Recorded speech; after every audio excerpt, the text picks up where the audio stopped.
एक बंदे ने कुत्ता पाला। उसके आसपास के लोग बोल रहे थे कि भाई रहने दे, ये पालने लायक नहीं है, बेकार कुत्ता है, ये जंगली है, ये है वो है। 100 बातें बोली, बस उसको, उस बंदे को उस कुत्ते से प्यार हो गया। उसने कहा नहीं भाई, मैं तो ये कुत्ता पालूंगा, मैं तो इसको पालने वाला हूँ। तो उसने वो कुत्ता पाला, उसको बढ़िया खिलाया पिलाया, उसको वैक्सीनेशन दी, उसको सब कुछ दिया, उसको घर दिया, बढ़िया जगह रखा, उसको सब खिलाया पिलाया, बढ़िया कुत्ता बनाया। एक दिन उसी कुत्ते ने उसको काट लिया। कुत्ते ने क्या मांगा कि भाई मेरे को चाहिए फ्रीडम, मुझे खुला छोड़ दे, मेरे को बाहर जाना है और कुत्तों के साथ घूमना है, मजे करने हैं, तो आई नीड फ्रीडम, मुझे छोड़ दे। तो भाई उसने उसको छोड़ दिया। फ्रीडम चाहिए तो उसने तो छोड़ दिया कि जा भाई, तूने तो काट भी लिया, ऊपर से निकल चल। उसको बुरा तो बहुत लगा पर उसको कुत्ता चला वो। फिर एक दिन वो घूम रहा था मार्केट में, उसने देखा कि कुत्ता पॉटी खा रहा था, गू खा रहा था, पन्नियां चुग रहा था। वो गू खाता देख लिया उसने। तो अब तुम्हें समझ आया, this is not about dog. जो लोग तुम्हारे सब करने पे भी तुम्हें छोड़ के चले जाते हैं, ये बोल के कि मेरे को सफोकेशन हो रही थी, आई नीड फ्रीडम। जो लड़कियां बोलती है मेरे को फ्रीडम चाहिए, वो कहीं और ही गू खा रहे होते। उन्हें रास नहीं आता, कुत्तों को भी हजम नहीं होता है। लोगों को अच्छी चीजें रास ही नहीं आती। जहाँ सब मिल रहा था, सब कुछ हो रहा था, नो टॉक्सिटी, वहां उन्हें समझ ही नहीं आ रहा था ये हो क्या रहा है हमारे साथ। तो शायद तुम्हें समझ आया हो। छोड़ दो ऐसे लोगों को, जाने दो, दो फ्रीडम। लड़का बोल रहा है भाई नहीं हो रहा है, इतना टॉक्सिक हो रहा है, जा जा निकल, कहीं और गू खाता पकड़ा जाएगा। तो वही है, लोगों को अच्छी चीजें रास नहीं आती। यहाँ पर तो one sided point of view आपने सुन लिया। एक तरफ की स्टोरी सुन ली कि हाँ, इस तरीके से जो इंसान के ऊपर आप फुल एफर्ट्स डाल रहे होते हो, पूरी तरीके से उसके लिए सब कुछ आपने करा, लेकिन at the end of the day वो आपको छोड़ के जाने के लिए सिर्फ इसी वजह से रेडी हो जाता है कि आप उसके लिए वो सब कुछ कर रहे थे। मतलब आपके एफर्ट्स से ही वो बहुत ज्यादा इरिटेट होना शुरू हो जाता है, और कहीं ना कहीं उसे ऐसा फील होने लगता है कि मुझे इतना तंग मत करो, मेरे से इतना चेप मत हो। बेसिकली चेप वाली लैंग्वेज वहां पर आ जाती है। लेकिन यहाँ पर मैं एक चीज आपको और बताना चाहूंगा। ये जो नाइस टाइप के पर्सन होते हैं ना, जिनकी बात हो रही है कि बहुत सब कुछ करते रहते हैं, हमेशा अवेलेबल रहते हैं, हमेशा उसको ऐसा फील कराते रहते हैं कि तुम मेरी लाइफ के लिए तुम ही हो, मतलब तुम्हारे लिए जी रहा हूं, मतलब सांसें भी ले रहा हूं तो तुम्हारा नाम लेकर ले रहा हूं, तुम्हारे बिना तो सांस भी नहीं ले सकता ये वो। तो ये पर्सन कहीं ना कहीं सामने वाले को थोड़ा सा ऐसा फील भी कराते हैं कि तुम मेरी हो, मेरी होकर ही रह सकती हो। यहाँ पर जो कुत्ते की बात हो रही है, अब ये देखो एनालॉजी थोड़ी सी रॉन्ग प्रूफ होती है मेरे अकॉर्डिंग, क्योंकि कुत्ते को आप ऐसा नहीं समझ सकते, वो कुत्ता है, जानवर है, उसको पट्टा गले में डालकर आप बाहर घुमाने लेकर जाते हो, वो चीज ठीक नहीं है। आप किसी इंसान को पाल नहीं सकते। उस इंसान को अगर मैं मैच्योर एडवाइस दूं तो यहाँ पर आप एक तरीके से ये समझ लीजिए कि किसी भी इंसान को ना अपना स्पेस, अपना फ्रीडम सबसे ज्यादा प्यारा होता है।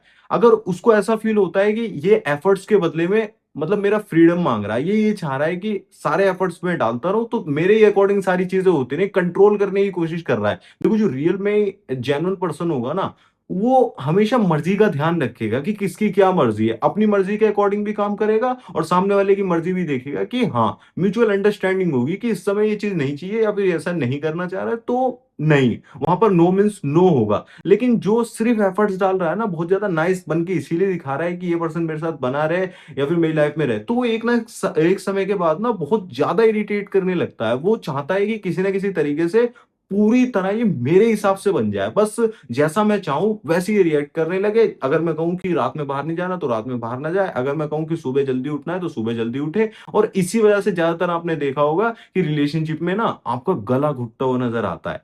तो एक पर्सपेक्टिव तो ये भी होता है कि जो इंसान छोड़कर जाता है वो कहीं ना कहीं चीट करता है या फिर ये सब, तो ऐसे इंसान के साथ भी फंस जाता है, गुखारा होता है। लेकिन दूसरा पर्सपेक्टिव भी याद रखो, मे भी हो सकता है कि आपकी तरफ से बहुत सारी गलतियां हुई हो, मे भी हो सकता है कि आप ही वैसे इंसान बन गए हो, टॉक्सिक बन गए हो, या फिर बहुत ज्यादा ऐसे पर्सन बन गए हो कि आप बहुत ज्यादा सामने वाले को सफोकेटेड फील करा रहे हो, मतलब ऐसा फील करा रहे हो उसकी फ्रीडम की गला घोट रहे हो, दबा दे रहे हो। तो कहीं ना कहीं वो प्रॉब्लम भी क्रिएट करता है, और वो अगर छोड़कर जा रहा है तो आपको थोड़ा सा खुद में भी झांक कर देख लेना, एनालाइज कर लेना है। रियल मैन की ये पहचान होती है कि अगर सिचुएशन खराब हुई है तो उसके अंदर उसकी क्या रिस्पॉन्सिबिलिटी है वो नोटिस जरूर से ही करता है, उसमें सुधार करने की कोशिश करता है। लेकिन अगर आप डायरेक्टली ब्लेम कर देते हो कि सारी सिचुएशन उसी की वजह से खराब हुई है, मेरे को छोड़ कर गया, या फिर बाहर वो, कई बार ऐसा भी होता है कि आपने उसे बहुत ज्यादा दुखी करा तो मजबूरी में उसे छोड़कर जाना पड़ा, अब वो किसी गलत इंसान के साथ फंस गया है।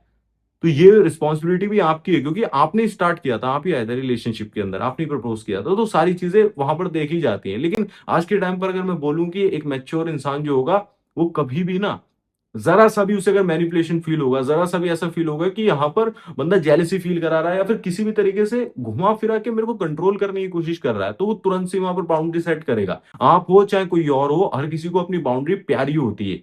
अगर आप बाउंड्री ब्रेक करते हो तो अपनी डिसरिस्पेक्ट करवाने के लिए भी तैयार हो जाओ, क्योंकि जब आप सामने वाले की रिस्पेक्ट नहीं कर सकते, उसकी रिस्पेक्ट को प्रोटेक्ट नहीं कर सकते, तो वो आपकी रिस्पेक्ट कभी भी नहीं करेगा। इसीलिए कहते हैं कि रिस्पेक्ट मांगने से पहले या फिर लॉयल्टी मांगने से पहले आपको वो चीज देनी पड़ती है। आपके अंदर से होकर ही वो चीज जाती है, वहां पर आपको रिफ्लेक्शन दिखाई देता है। आप ये सोचते हो कि कैसे ना कैसे मैं इसको अपने जाल में फंसा कर रखता हूं, आप ग्रो नहीं कर रहे हो। उसकी लाइफ में अपॉर्चुनिटीज आ रही हैं और लेवल पे वो अपग्रेड करे जा रही है, और आपकी लाइफ में कुछ हो ही नहीं रहा, आप वहीं के वहीं अटके हुए हो और चाहते हो कि लॉयल बने रहे। नहीं भाई, ऐसा नहीं होता है कि आपको अगर रेगुलरली किसी की कंसिस्टेंटली एक ही पर्सनैलिटी चाहिए ना, कि वो आपके साथ वैसे ही बिहेव करे जैसे स्टार्टिंग में करता था, तो आपकी पर्सनैलिटी बदलती रहनी चाहिए, चेंज होना चाहिए, आपकी ग्रोथ दिखनी चाहिए। फ्यूचर खास करके लड़की नोटिस करती है कि फ्यूचर में क्या बन रहा है, फ्यूचर में क्या होने वाला है। ठीक है, वो दिखना चाहिए कि हाँ, फ्यूचर पोटेंशियल काफी ज्यादा सही है, ये पर्सन पर्सनली बहुत ज्यादा ग्रो कर रहा है। क्योंकि कोई भी इंसान जानबूझ करके, आप कहते हो कि प्यार करती है तो अपनी जिंदगी को बर्बाद कर ले मेरे साथ, मतलब मेरे जैसे वो इंसान जो दीवार की तरह खड़ा हुआ है, चेंज होने को तैयार ही नहीं है, उसके साथ जिंदगी बर्बाद कर ले, क्यों करे? आप भी किसी ऐसे इंसान से नहीं जुड़ोगे ना, अगर आप लड़की होते तो आप भी किसी से नहीं जुड़ते ना, जहां पर फ्यूचर पोटेंशियल कुछ दिख ही नहीं रहा है, अब वो आपको छोड़कर चला जाता है, मार्केट में वो भूखा रहा है या फिर कुछ भी कर रहा है, वो बात की बात है। लेकिन पहले का कॉन्सेप्ट ऐसा ना हो, छोड़कर ना जाए, तो आपको अपने अंदर चेंज करने की जरूरत होती है। देखो, पिछली वीडियो में मैंने आपको 4 पिलर बताए थे, अगर कोई आपको छोड़कर जाता है तो आप उसे कैसे रिग्रेट फील कराते हो, वो सिर्फ आपकी ग्रोथ से, आप किस तरीके से ग्रो कर जाते हो उससे ही पॉसिबल हो सकता है। आपकी ग्रोथ होगी तो ही एक समय के बाद उसे रियलाइज होगा कि आप वैल्यूएबल पर्सन थे। और बाकी चीजें नहीं करनी होती हैं, वो भी सारी क्लियरिटी के साथ बता दी थी। अगर आप उस वीडियो को देखने में इंटरेस्टेड हो तो सामने उस वीडियो का लिंक दे दूंगा, एक बार चेकआउट कर लेना। बाकी मेरे से पर्सनली कनेक्ट करना चाहते हो तो पिन कमेंट में और डिस्क्रिप्शन में सेशंस का लिंक दिया हुआ है, वहां से पर्सनल सेशन भी बुक कर सकते हो। ऐसी वीडियोस को और देखना चाहते हो, चैनल सब्सक्राइब कर लेना। धन्यवाद, जय श्री राम, अपना ध्यान रखें, खुश रहें।